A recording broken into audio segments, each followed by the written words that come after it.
नमस्कार, जय हिंद दोस्तों। इस वक्त की सबसे बड़ी, इस समय की सबसे बड़ी और सबसे ऐतिहासिक खबर सामने आ रही है पश्चिम बंगाल से, और यहाँ वहाँ खबर है जिसका पूरा देश इंतजार कर रहा था। शुभेंदु अधिकारी पश्चिम बंगाल के नए मुख्यमंत्री बन चुके हैं और अमित शाह ने खुद मंच पर उनको गले में माला पहनाई, गले लगाया और पूरे देश के सामने ऐलान किया। फैसला हो चुका है, मोहर लग चुकी है और अब जो होने वाला है वह ममता बनर्जी की 15 साल की तानाशाही का सबसे बड़ा और सबसे कठोर जवाब होगा। ममता बनर्जी के खिलाफ अब वहां बड़ा एक्शन शुरू होने जा रहा है, जिसका डर उन्हें पहले दिन से था और जिसके कारण वह इस्तीफा नहीं दे रही थी।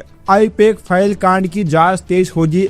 नबन्ना सचिवालय पहले ही सीआरपीएफ के घेरे में है और एक भी फाइल इधर उधर नहीं होगी। ईडी और सीबीआई की कार्रवाई अब और भी रफ्तार पकड़ेगी। और सबसे बड़ी बात, शुभेंदु अधिकारी के हाथ में मुख्यमंत्री के पद के साथ ही गृह मंत्रालय भी है, यानी पुलिस प्रशासन, कानून व्यवस्था सब कुछ उनके नियंत्रण में है। बंगाल में अब योगी मॉडल लागू होने वाला है और ममता बनर्जी इस वक्त सदमे में है। तो चलिए दोस्तों, अब है ना पूरी तस्वीर को हम लोग विस्तार से समझते हैं। दोस्तों, सबसे पहले उस ऐतिहासिक बैठक की बात करते हैं जिसने सब कुछ तय कर दिया। कोलकाता के कन्वेंशन सेंटर में बीजेपी विधायक दल की बैठक हुई। अमित शाह की अध्यक्षता में 207 नवनिर्वाचित विधायक मौजूद थे और सर्वसम्मति से एक भी असहमति की आवाज के बिना शुभेंदु अधिकारी को विधायक दल का नेता चुन लिया गया। अमित शाह ने मंच पर उनको गले में माला पहनाई, गले लगाया और घोषणा कर दी। शुभेंदु अधिकारी पश्चिम बंगाल के नए मुख्यमंत्री होंगे और कल शपथ होने वाली है।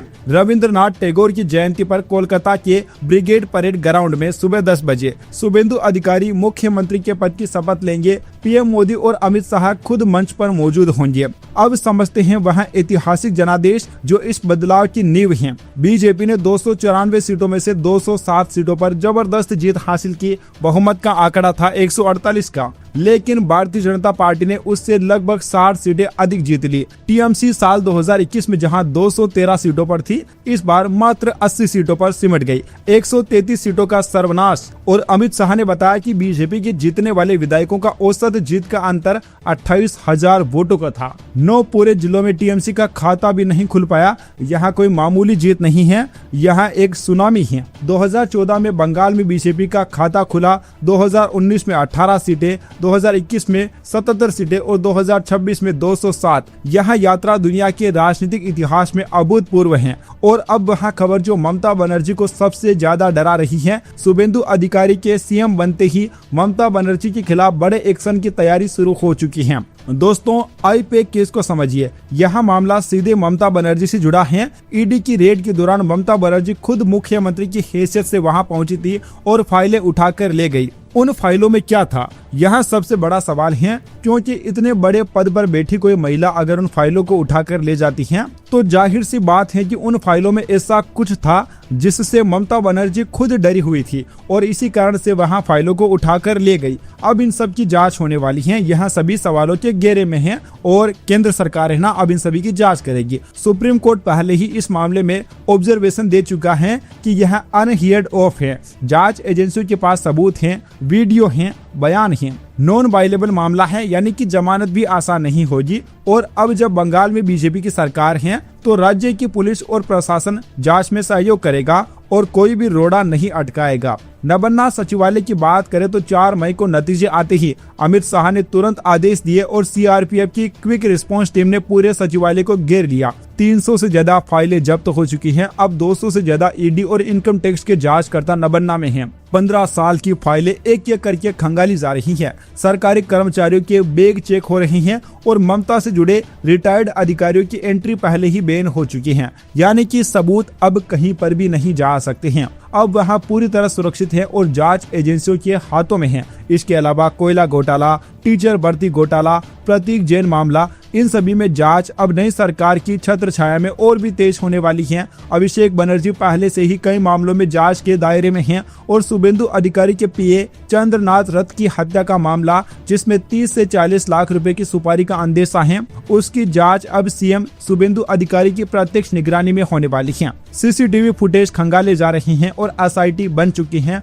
और यह मामला एनआईए को सौंपे जाने की संभावना है। तो आप सोच सकते हैं कि सिर्फ ममता बनर्जी की सरकार नहीं गई है, उनकी राजनीति भी अब खतरे में आ चुकी है, क्योंकि ममता बनर्जी के खिलाफ अब ना चारों तरफ से एक्शन होने वाला है। दोस्तों, सबसे बड़ी बात है गृह मंत्रालय शुभेंदु के हाथों में क्यों है और इसका क्या मतलब है। जो नेता सीएम हैं और गृह मंत्री भी हैं, वहाँ बंगाल की पुलिस, डीजीपी, एसपी, थाने का इंचार्ज सबको डायरेक्टली कंट्रोल करता है। ममता ने भी 15 साल तक यही किया था। पुलिस उनकी प्राइवेट आर्मी थी। अब शुभेंदु अधिकारी वही ताकत अपने हाथ में लेकर टीएमसी के पूरे गुंडा तंत्र को तोड़ेंगे। 10,000 टीएमसी गुंडों की लिस्ट बनी हुई है जो आत्मसमर्पण करेगा कानूनी प्रक्रिया के तहत, या फिर जो भागेगा या छुपेगा उनका एनकाउंटर होगा। यहाँ दोस्तों बंगाल में योगी मॉडल का आगाज हो चुका है। योगी मॉडल यानी कि जीरो टॉलरेंस। उत्तर प्रदेश में जब योगी आदित्यनाथ आए तो उन्होंने भी गृह मंत्रालय अपने पास में रखा, माफिया और गुंडों की लिस्ट बनाई, एक एक करके सबको जेल भेजा। जो फरार हुए उनका एनकाउंटर हुआ। नतीजा यूपी में क्राइम रेट में ऐतिहासिक गिरावट देखने को मिली, निवेश आया, विकास हुआ। बंगाल में भी अब वही होने वाला है। सिंडिकेट तोड़े जाएंगे, अवैध टोल बंद हो चुके हैं, 1800 से ज्यादा पहले ही बंद हो गए और अब जो बचे हैं उन पर भी एक्शन होगा। बालू माफिया, कोयला माफिया, लैंड ग्रेबिंग, यहाँ सब टीएमसी के गुंडा तंत्र का हिस्सा था। शुभेंदु अधिकारी इसे जड़ से उखाड़ेंगे। और ममता बनर्जी के हाथों में जो अभी तस्वीर सामने आ रही है, वहाँ यहाँ बताती है कि इस वक्त ममता बनर्जी सदमे में हैं। उनकी पहली बैठक में 80 में से 30 विधायक आए ही नहीं। जो आए उनमें हंगामा हुआ, बहस भी हुई। टीएमसी के पितामह सौगत राय ने खुद माना कि पार्टी के नेताओं की दादागिरी और वसूली ने टीएमसी की जड़ें खोद दी हैं। टीएमसी सांसद देव ने बीजेपी को बधाई दी। मनोज तिवारी ने पार्टी छोड़ी। आईएएस अफसरों ने इस्तीफे दिए। टीएमसी आईटी सेल के हेड ने अकाउंट से टीएमसी का नाम हटा दिया। यानी कि टीएमसी एक पार्टी नहीं बची, अब वहाँ खंडहर बन गई है। और कल वहाँ ऐतिहासिक क्षण जो 76 साल की प्रतीक्षा का फल है। 9 मई रविंद्रनाथ टैगोर की जयंती। ब्रिगेड परेड ग्राउंड, जहां कभी खेला होबे का नारा गूंजता था, वहां पर आज बीजेपी की सरकार शपथ लेगी। पीएम मोदी और अमित शाह मंच पर होंगे। अमित शाह ने कहा कि 1950 से जिस विचार को लेकर हम निकले, श्यामा प्रसाद मुखर्जी के विचार को लेकर आज उनकी ही पार्टी की सरकार बनी है। 370 हटी तो कार्यकर्ताओं ने कहा था एक कसक बची है, बंगाल में बीजेपी का झंडा फहराना है, वो भी आज पूरा हो गया है। यहाँ सिर्फ एक शपथ ग्रहण नहीं है, यहाँ 100 साल की वैचारिक यात्रा का वह पड़ाव है जिसका सभी को इंतजार था। अब दोस्तों वह सवाल जो इस समय पूरे घटनाक्रम के केंद्र में है। पहला सवाल, आईपैक मामले में ममता बनर्जी पर कार्रवाई कब होगी और क्या वह गिरफ्तार होगी। दूसरा सवाल, शुभेंदु अधिकारी के हाथ में सीएम और गृह मंत्रालय दोनों होने से बंगाल में योगी मॉडल कितनी तेजी से लागू होगा। अगला सवाल, टीएमसी जिस तरह से टूट रही है, क्या वह लेफ्ट की तरह बंगाल की राजनीति से हमेशा के लिए बाहर हो जाएगी। चौथा सवाल, पीए हत्याकांड की जांच में अभिषेक बनर्जी का नाम कितने जल्दी सामने आएगा। पांचवा सवाल, 9 मई का यहाँ शपथ ग्रहण क्या यहाँ भारतीय राजनीति के इतिहास का सबसे भावनात्मक और सबसे बड़ा क्षण होने वाला है। आपका जवाब नीचे कमेंट बॉक्स में जरूर लिखिए, क्योंकि दोस्तों हमें ना पल पल की खबर अपडेट, कल जो शपथ ग्रहण होगा ना उसकी भी पल पल का अपडेट आपको हमारे चैनल पर सबसे पहले मुहैया करवाए जाएंगे। अब इस वीडियो को लाइक करें, शेयर करें और सब्सक्राइब करें, ताकि ना ममता बनर्जी को उनके गुनाहों की सजा मिल पाए और जो भी मामले है ना, जो फाइलों को वो छुपा रही थी, उनके राज भी सामने आ पाए। क्योंकि दोस्तों बंगाल अब बदल चुका है, भाजपा ने इतिहास लिख दिया है और कल है ना एक नया अध्याय शुरू हो जाएगा। आप दोस्तों हमारे चैनल को ज्वाइन बटन के द्वारा है ना ज्वाइन भी कर सकते हैं, ताकि आपके हमारे जो वीडियोस है ना वो आप सबसे पहले देख पाए और कोई भी खबर अपडेट है ना हम आपको सबसे पहले दिखा पाए। Subscribe now and press the bell icon. Never miss an update.